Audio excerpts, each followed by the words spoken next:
Hello, hello, hello, everybody, ladies and gentlemen, all you beautiful people out there. Welcome back to yet another stream. My name is Grey Eagle Sim Pilot. I'm a real world A320 captain, bringing my love for aviation and flight simming to all you wonderful people out there. How is everyone doing tonight? We are back for part two of our stream today. Still doing some Air Canada ups up in the Great White North there. We're going to be going from Montreal all the way down to the beautiful, beautiful city of Toronto, Canada, just across the border there from Detroit, Michigan. We'll be taking the newly released Fenix A321 in the beautiful black, white, and red Air Canada livery down to Toronto this evening. We flew up here from LaGuardia. The crew went to the crew hotel for a day break there, and they've just got back to the airport, reporting for duty for their last flight down to Toronto for today. So let's go ahead and hop back into the flight deck and get things started up again. We, as you can see, still have the airplane.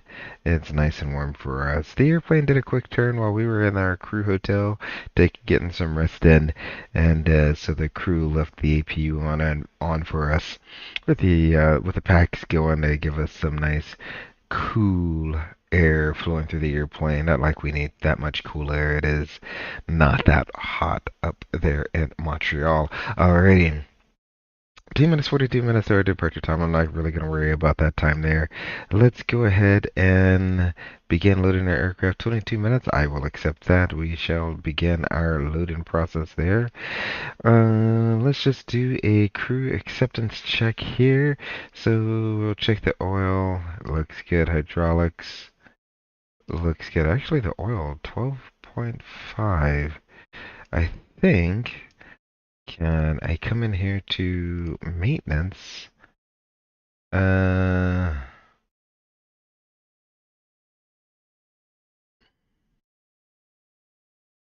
let's see, failures. There are no failures right now. Okay, that's not gonna be a real thing. 12.5 is not the recommended amount of oil, to dispatch with. That's what I'm trying to find if we can, find a way. If you quick start, don't need that.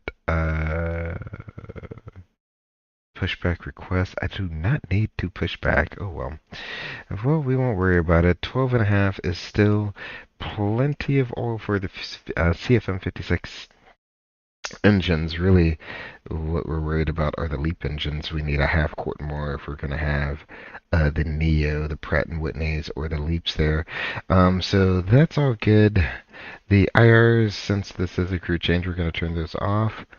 And we're going to go ahead and realign those here. Excellent. We'll go ahead and realign those. We'll get the ground control on. We don't need to do any of our first flight of the day tests there, so we won't worry about any of that. Everything looks like it is set on the overhead panel. Coming across to our glare shield here. Left to right, all our lights are off. We have digits displayed in the window. We want speed, heading, and vertical speed with all the lights extinguished here. We want to be in 10 nautical miles and arc, constraints on with the flight directors on. Same thing on the first officer side, and on his side of the glare shield, we want all the lights to be extinguished. Coming down to the captain's PFD, we want it on the left. The ND should be on the right, with the standby attitude indicator aligned. Upper ECAM, lower ECAM are in the correct orientation there. Brake fans off. That looks normal. Landing gears down through green. Date and time look correct. We get the landing gear lever down with no red arrows indicating. Same thing on the first officer side. We want the ND on the inside, PFD on the outside. We'll adjust the brightness however we need to. I'll turn it down just a hair there. Coming down to the center pedestal, we have the make do. We'll go ahead and initialize our flight plan. We have the RMP, ACP, both are operational functional. We have the lighting set how we like it. The radar doesn't work, and the PWS is off. Let's go up to the center pedestal here. Let's see. Well, don't need to do anything here. All our switching knobs are in a normal position. We're showing 0 degrees on the trim. Thrust levers are at idle. Engine master's off. Motor's normal. Oh, look at there. We're actually showing something other than 0 on the rudder trim there. And our gear extension is down. Same thing on the first officer side. We'll go ahead and put you on the initialization page. We got the RMP, the ACP, and a... We'll leave the transponder the way it is. Max Racing 177, howdy, how are you doing, Austin H? How are you doing tonight? Welcome, welcome, welcome everyone to the live stream tonight. I have Havelock. Hello, how are you doing out there, buddy? How are you doing tonight? Max Racing says, how long has the aircraft been sitting? Well, we'll say that the aircraft has been, it did a turn. We went to the crew hotel, did a mid-sequence or mid-duty rest there. So any sit longer than, I think it's like 5 hours, then they send us to a hotel, and you come back and get finish off the rest of your duty day there. So it's kind of a long duty day, but you know, it is what it is sometimes. Toronto used to be my local. Oh, really, Havelock? You are you from Canada originally? There, Havelock. Max Racing says 14 quarts on the Neo, right? It's actually 13 and a half, somewhere around there. 14 quarts. I mean, you aren't wrong, Max Racing. You aren't wrong. So that's why that is barely a pass, simply because we're in the CEO there. We can go with a little bit lower than what the Neo has. Fun story for you about the Neo engines. While we go ahead and load in our flight plan. So one night I'm at a Neo, and we're getting ready to take her like far, right? So, hold on, let me pull up some brief right quick so I can see while I'm loading all this stuff. Alrighty, so we're in a Neo, we're getting ready to go far, and I pull up the engine, and to do it on a Neo, you just can't hit engines. You gotta go engines, and that is not what I wanted to do. And you have to come all the way up here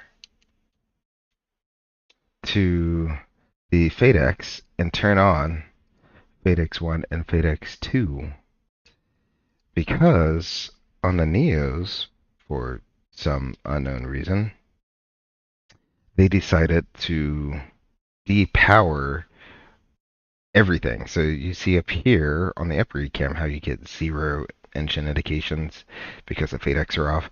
Down here you get 0 indications as well on the Neos. So I forgot to do that during my acceptance flow, and I got to it on my before start flow, and when we got to it, we turned it on, and it was at, I think it was at 13 and a half, flight level 300. One too many zeros there. Alrighty. It was at 13 and a half. So I was like, you know what? Let's just call maintenance. Let's have them fill it up with, top it off with oil. It'll be fine. So we call maintenance out. They come out. They look at it, and they go, well, we're gonna have to run the engines up. And I said, what? No, you don't. Just put oil in the airplane. And they said, well, the thing with the Neos is, that's when I knew right there, I done messed up. I really messed up then. The thing with the Neos is, you have to get to that engine within an hour of it being shut down.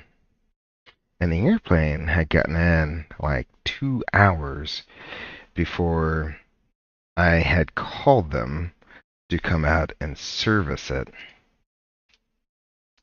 So it requires you, in order to service the oil for the engine, to actually turn the engines on, run it for 5 minutes, turn the engines off, and then let it sit for a few minutes, and then you can measure the oil and service the oil after that. So when he told me that, I was like, "Are you serious?" He's like, "Yeah." So it could be a while before we actually get everything serviced. Do you wanna run the engines? Do you want us to do the engine run? I was like, well, hold on here. So then I went digging into the manual and looked into our differences there, and that's one of the differences is I don't need 20.6. What am I looking at? I want 4.3 for Ottawa. One of the differences with the Neo is don't need 14. And our manual's 13 and a half. We had exactly the right amount of oil to dispatch the flight with. So, you know what I said? I said, all right, so I get the minimum, I get the dispatch requirement there. We'll just do the Montreal 3 out of there. That sounds about right. I don't know what they use over in Toronto. We were planned for 6 left. I don't know. It'll be either 6 left or 6 right. That's what I'm thinking. Let's go 6 right. And so I had to go back into the logbook and essentially cross out my entry for engines needing oil and say engines have enough oil for dispatch, and pretty much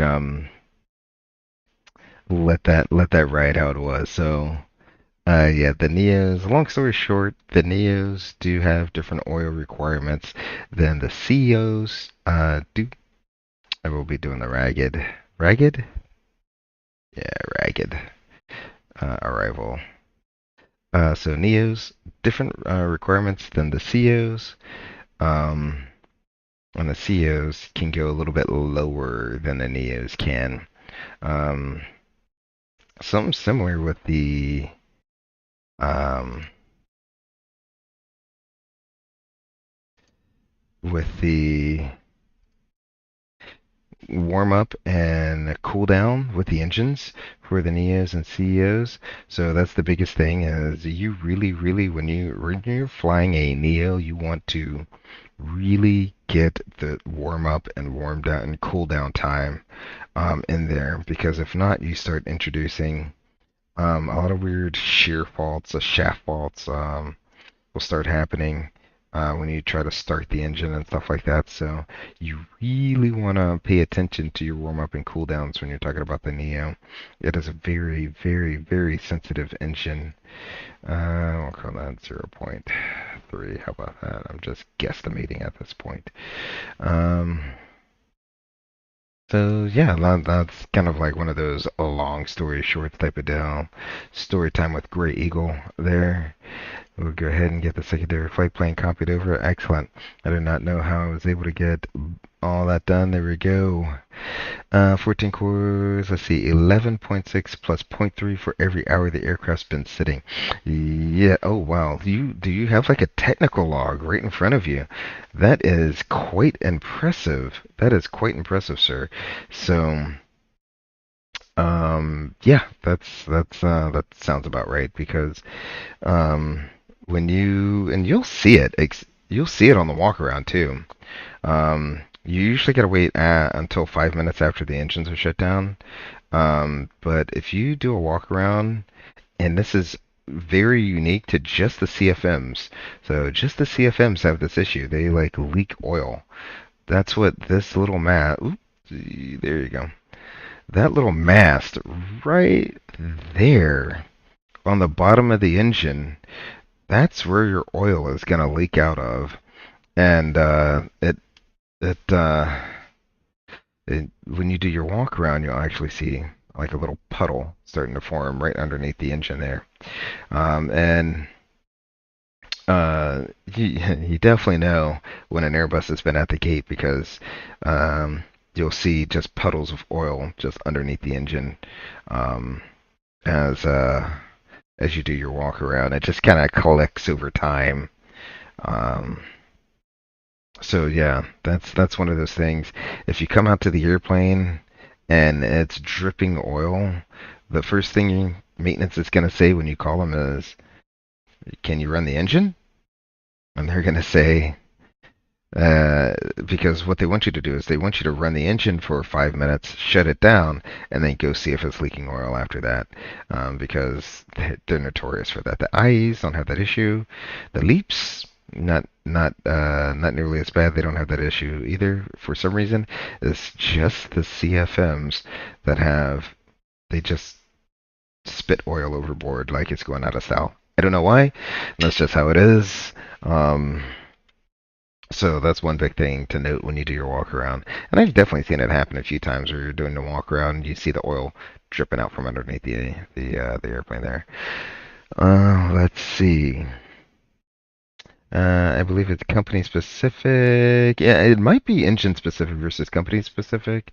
It could be just the uh, it could be Airbus and the engine manufacturer have gotten together to to say, hey, this is what the limitation is on how much oil you're allowed to drip. And then, when you call maintenance out, they're going to go down there, they're going to look at everything. Doesn't matter the engine, they're going to come out, they're going to look at it, and they're going to determine if it's a drip, seep, or leak. Drip, sip, seep, or leak. So those are like there are four different definitions of what could possibly be happening, and each one of them is something different. Leak, obviously, being the worst of all of them. There, you definitely don't want to be leaking oil. You can be dripping oil. There might be an oil seep. Um, and there might be an oil drip, but you don't want to leak any oil, as you're pretty much just that's definitely a grounding item. If they classify it as a leak, it's a grounding item. If they classify it as a drip, you could probably go. Um, can you pull out the AFO tray table so I can write on my cheat sheet? Put my coffee there. Okay, yeah. Let's pull out the. Well, I mean, your coffee doesn't go on the tray table, all right? Your coffee goes in the cup holder. We got to get that right. Let's establish that. Good habits right now. We need to establish some good habits, all right? So, coffee goes in your ridiculously small cup holder. Like, if you're a Starbucks person, you need to, the maximum size you're going to fit in this is like a grande. That's it. Like, if it's any bigger than, like, so you see how on the inside here, there's that little ring right there. That's just enough of a ring so that whatever you put in is not going to go to the inside there. It's going to sit on top of that ring. And because this part is so shallow, your cup is just going to keep wanting to tip out towards you there. So you never want to put a full cup of coffee in there. In fact, I flew with one captain. Whenever we got the crew brew, if you will, the onboard coffee served in the ridiculously small paper cup, he would take his pen and put a line on the cup. And I was like, what is that line for? And he goes, oh, I just got to have the coffee below that line before we take off, or else it's going to spill out. So obviously he had figured out what where he needed to drink his coffee before you apply toga thrust to get out of there. Alrighty, so we got that done. Enough jibber jabbering around here. I actually do need to get a clearance. I keep forgetting there's no auto ATC up here, and Canada. So Montreal Center is 2877.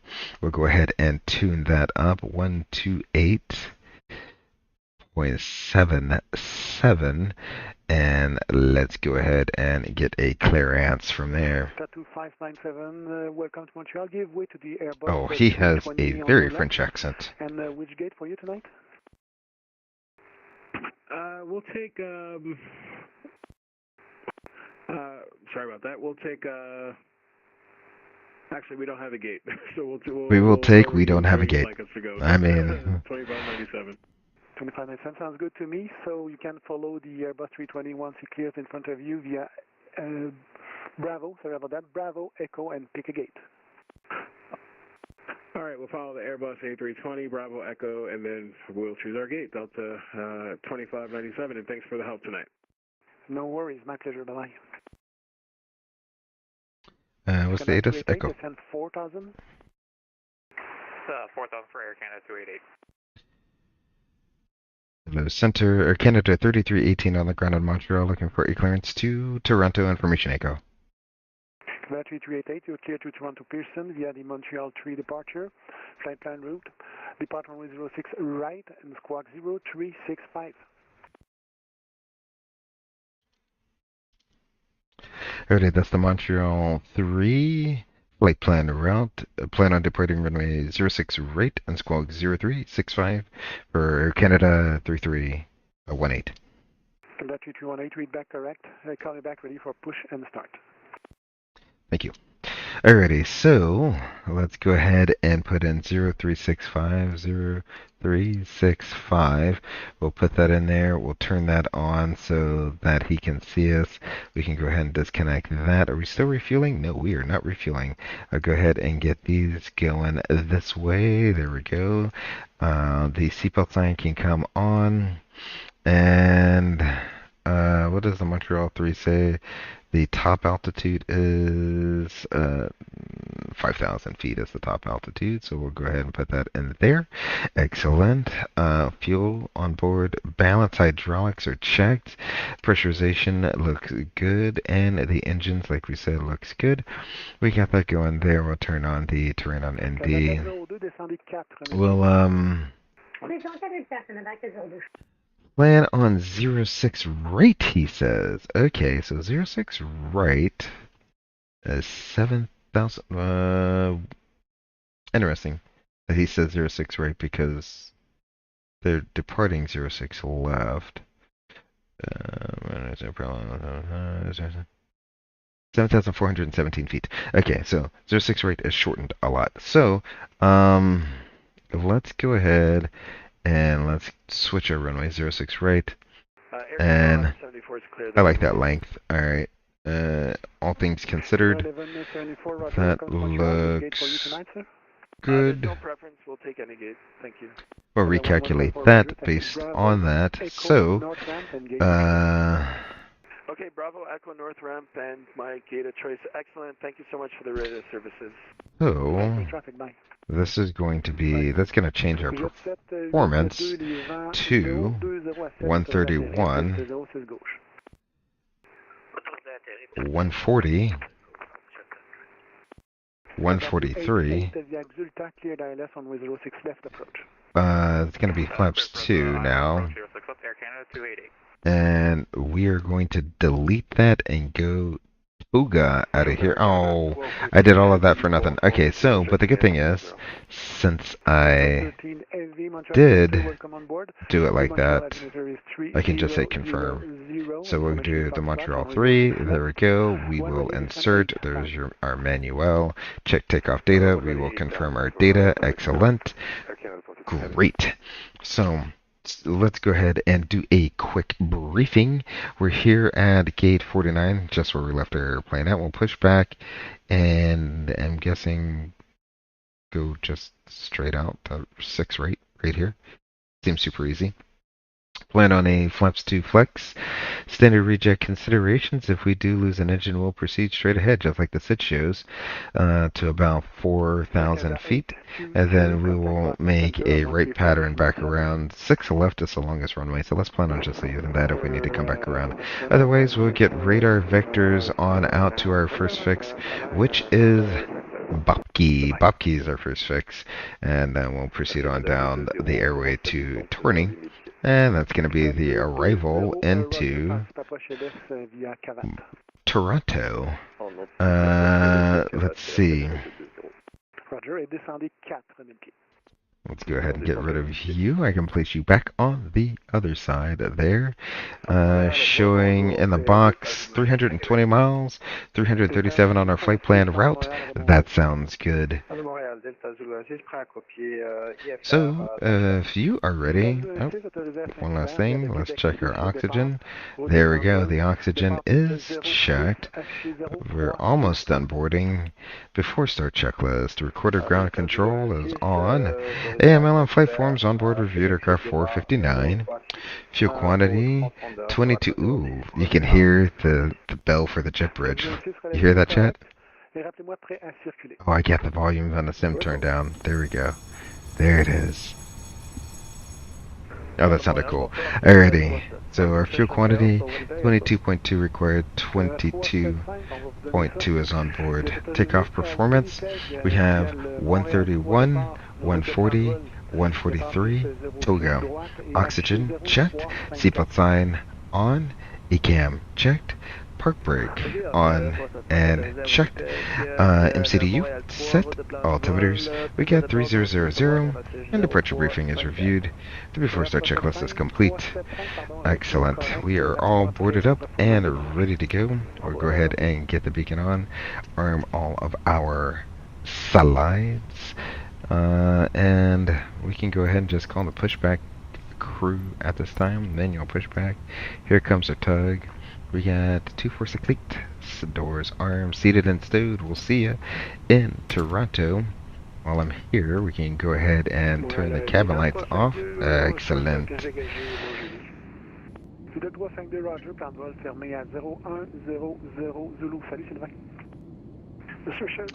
Max Reason says, have you ever timed out for the day? If so, what needs to happen for you to time out, and how often does that happen?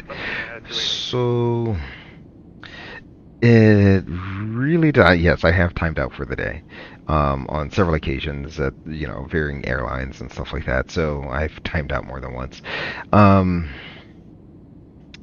in order for it to happen, I mean, it's really kind of like varying factors, right? It could be that you already have a long duty day, and let's say like it's raining right now in Montreal, and there's massive delays into and out of Montreal. Well, in that case, you can't really control that, and that's one way to time out. The other way I've timed out is just a long duty day, and you're within 5 minutes of timing out anyway, as scheduled, and you take that 5-minute delay, and now you're done. That's it. You can't go anywhere. So does it happen? Yeah. Usually when it happens, it's because of some significant event. Think, Hurricane Debbie, or, CrowdStrike not working correctly, stuff like that, where the operation just gets thrown into chaos, and they try to figure out what to do with people, and eventually they just end up sending you to a hotel somewhere. So it does happen. Why are we going TOGA, contaminated runway? That's what that's the data I got from SimBrief. So 321, we got assumed temperature or assumed weight of 171.9. Optimum, I do have either flex or TOGA, selectable bleeds, auto, anti-ice auto.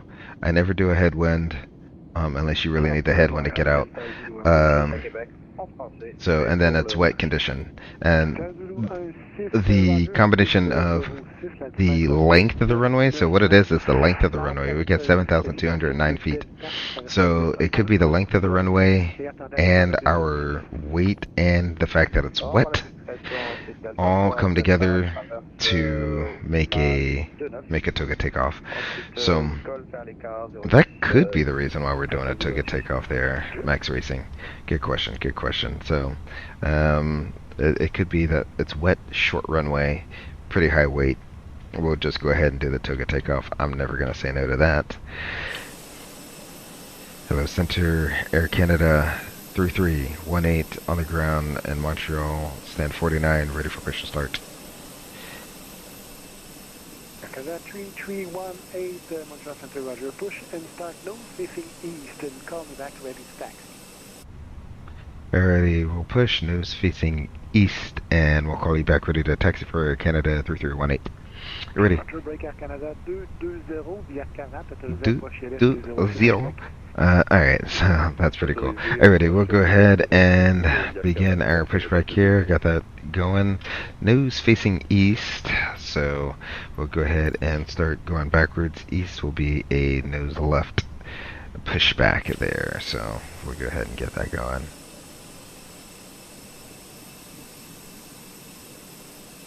Demitek, Mr. Great Eagle himself. Demitek, how are you doing tonight? Hopefully you got that baby to stop crying for you. I'm sure you put that baby right to sleep. How are you doing out there tonight, Demitek?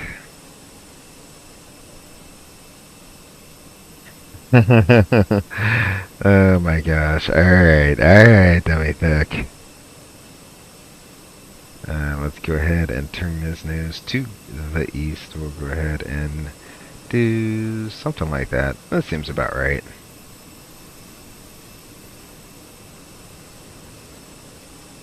Kind of 7052, descent 4000. I may have turned that too early. Let's go ahead and get you back on center line. Boop. Boop. And one more turn.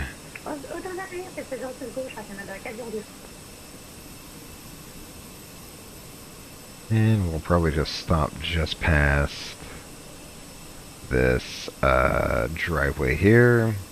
That way we don't have to stop cars doing their thing. Excellent. We will go ahead and do that. We'll set our parking brakes. Clear to disconnect the interphone. You're being clear, disconnect the interphone. You have a great flight. Thank you very much. Let's go ahead and start engine number 1.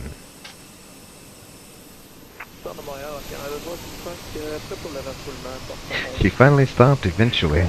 About to do the evening bottle, then try to get her to snooze for the night. Oh, Demitek, is she sleeping through the night? That is such a win if she's sleeping through the night. We'll be lurking from a distance. I'll be watching you in the chat, Demitek. I'll be watching you. I'll see you pop in and out of the stream. I will tell you what I had to get, because it is starting to cool off. It is starting to cool off, I'm not gonna lie. We're shopping in the store today. Today was Wing Wednesday, obviously. I had to go to the store and get some wings to grill out. And as I'm walking past the drink section, I see they have all of the pumpkin beers out. So I said, oh, it's pumpkin spice time. Guys, it's pumpkin spice season. Yeah, I'm basic. I had to do it. Alright, let's go ahead and get engine 2 cranking.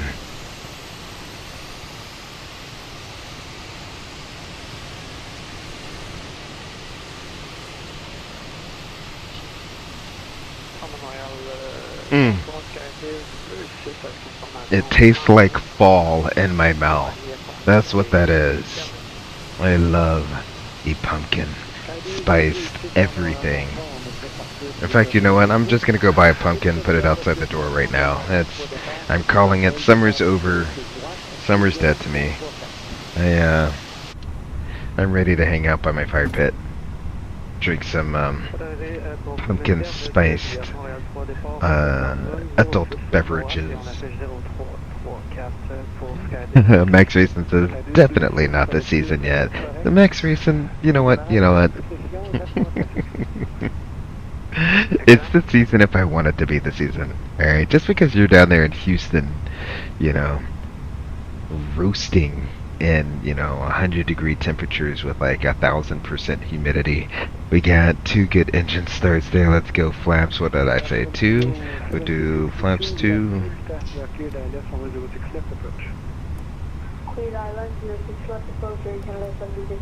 Ooh, hold on before I turn the AV off.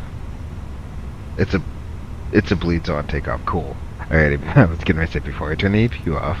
Let's go ahead and see. Alrighty.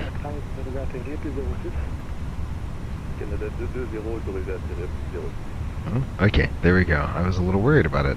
We got company message here. We're going to go ahead and do everything right here because the taxi is super duper short. So, final load sheet, we'll go ahead and accept that 148.3. 140, that's close enough for me. And we're at 27.8%. Oh, wow, we're right on it. Okay, Mac is 24.9. Mac of 24.9. Ooh, so we're going to be up like 1.1. Alrighty. So I'll go ahead and put 1.1 in there. Up, slant up, 1.1. Go ahead and put that in there. Excellent. Alrighty, after start checklist. Let's see. Engine anti-ice, we don't need. The status is checked and the rudder trim is 0. The after start checklist is complete. Ready for the flight controls? Ready. Full up. Full down. Neutral. Full left. Full right. Neutral. Roger, thank you. Full left. Full right. Neutral. Auto brakes will go to max. Will go up 1.1, somewhere right around there. Protective wind shear is on. Let's go ahead and do a test. We're waiting for the cabin there. Before takeoff, checklist. Flaps 2 planned. We got 2 indicated. Takeoff data and speeds are checked. Weight, we are at 170.2. We were planning on 171.9. Stab trim is at 24.9%. Flight controls are checked. ECAM memo. Takeoff cabin blue before takeoff checklist is to the line.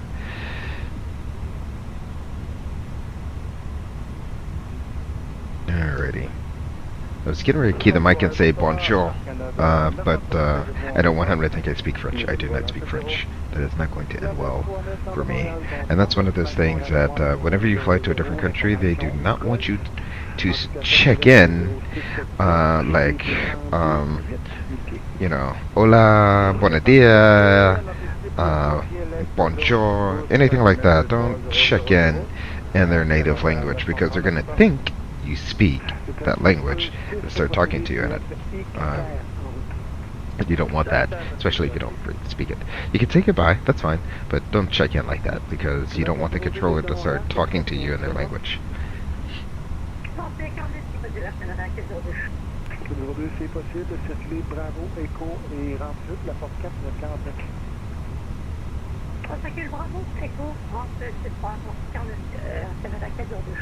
Can you confirm the ILS frequency from the 06 log?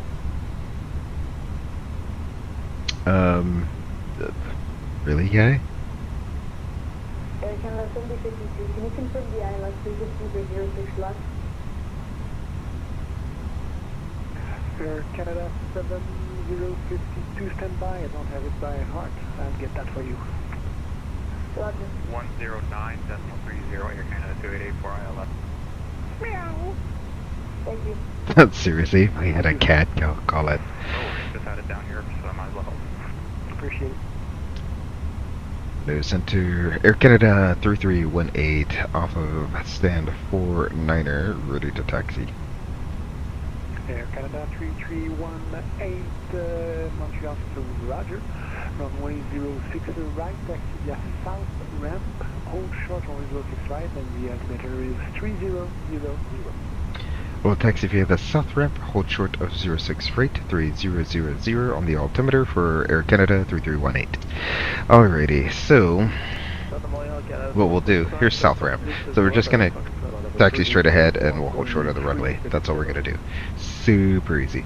Alrighty, so we are clear on the left, we are clear on the right. I release the brakes, let's go. With the CFM engines, gotta goose the throttle just to get it to go anywhere.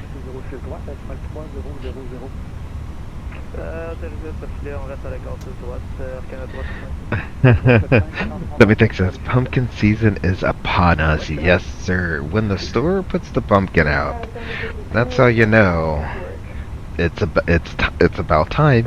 It's about that time. Definitely not the season yet. I know, dude. It actually felt amazing outside for most of the day today. Demi-thick, I'm not gonna lie. You know, this morning when I stepped out of the house, I had shorts and a t-shirt on, and it felt amazing. Felt amazing. You say, never been more jealous of that beer. I mean, it's super basic. It's literally called Pumpkin.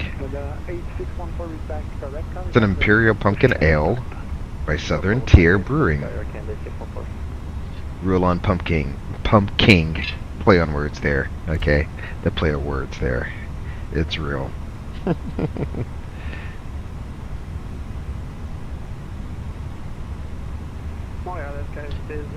Once it cools from 112 to 108 in Houston, that's how.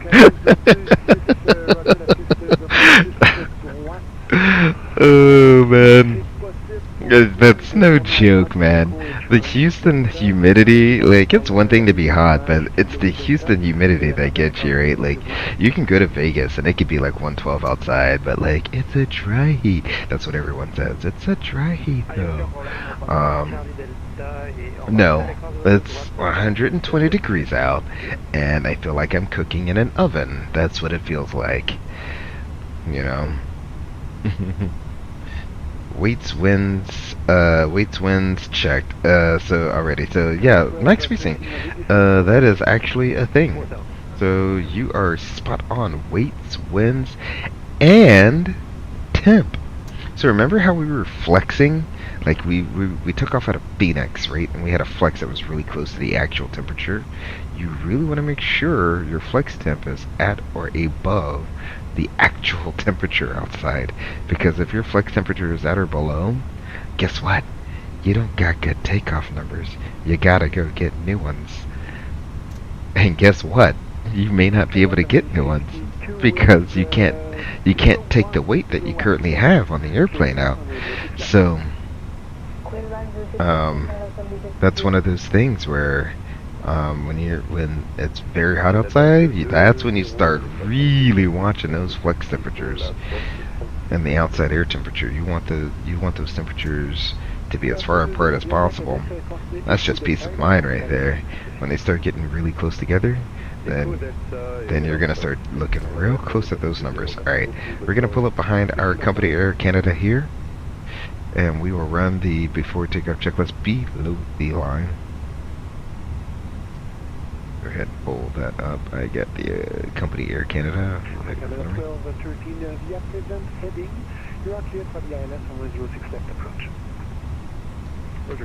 Since we are in queue, go ahead and get the taxi light off there. Cabin is ready. Below the line, runway and FMS. We got runway 06 right. Checked. Then takeoff fuel. We need 20.6 required. We got 21.8 on board. Flight attendants notified. Oh, nope, I haven't notified them. How about this? Flight attendants prepare for takeoff. There we go. Flight attendants notified. Engine mode is norm. TCAS. We'll go ahead and switch that over to TARA. We are ready for departure here. Get the company right in front of us. Hold short of 6 right.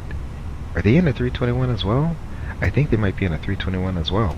Hold on, let's see.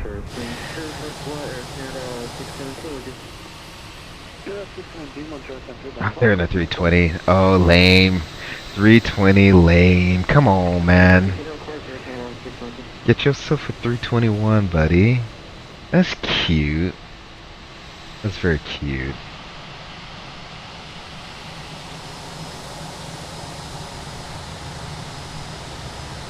Here, let me pull up a little bit closer. I'm gonna pull up a little bit closer.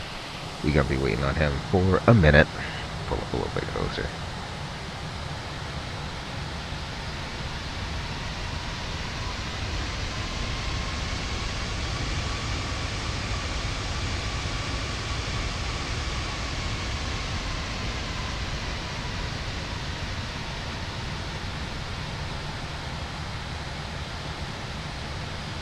We're gonna do full length, and the reason I'm gonna do full length on purpose is I don't know if this is actually, if I take the other taxi lane, if it's considered an intersection departure, and I don't know what the displacement is for that. So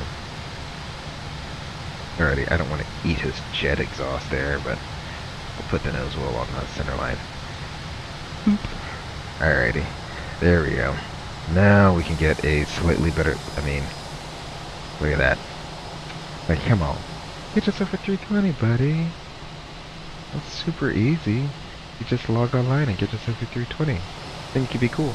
Like the rest of us cool kids. A 321. There we go.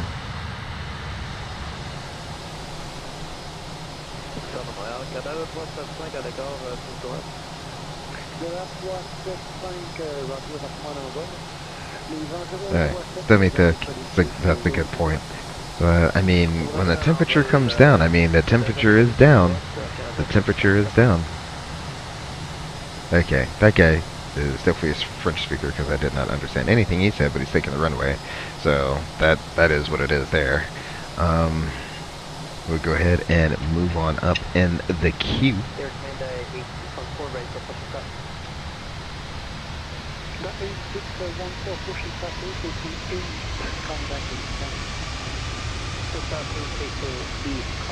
That's funny because I thought we'd get a Flaps 3 toga out of LaGuardia, and it turns out we get the Flaps 2 toga out of Montreal because they have the runway shortened so much. It looks long from here, but in real life they have it seems like they have construction going on way down towards the end. So like if you look here on the chart, all of this is construction. That's why did someone really say America? Alright guys. Hey.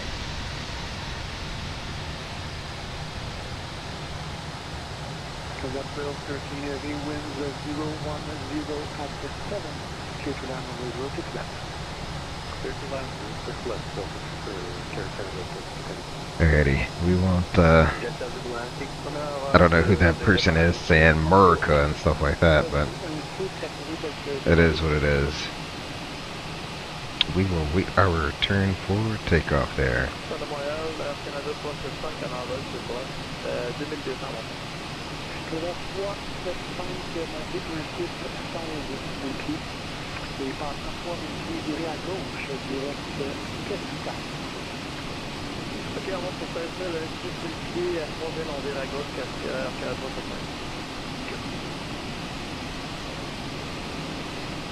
I understood only a little bit. I can understand.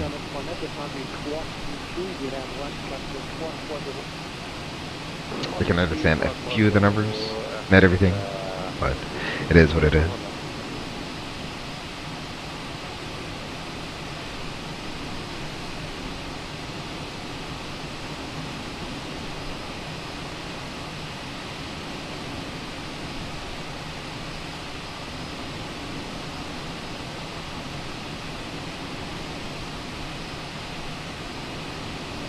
Got what looks like another Canada 3